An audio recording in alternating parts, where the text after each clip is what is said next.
Hi guys, మీకు తెలుసా జుట్టు వీరబోసుకొని దేవాలయానికి వెళ్ళకూడదని?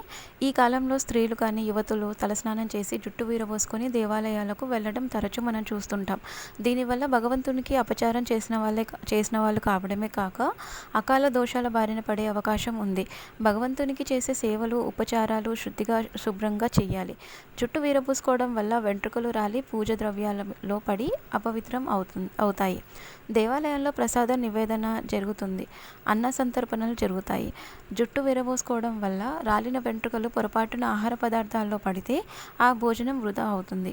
వ్రత దీక్షల్లో ఉన్నవారి కాలికి తల వెంట్రుకలు కానీ జుట్టు నుంచి రాలిన నీటి బిందువులు కానీ తగలడం వల్ల వారికి దీక్షాబంధం కలుగుతుంది. ఆ దోషం దానికి కారణమైన వారికి తగులుతుంది. పూజ సమయాల్లోనూ దేవాలయాలకు వెళ్ళేటప్పుడు పవిత్రతని శుభ్రతని దృష్టిలో ఉంచుకొని జుట్టు వీరబోసుకొని వెళ్ళకూడదు.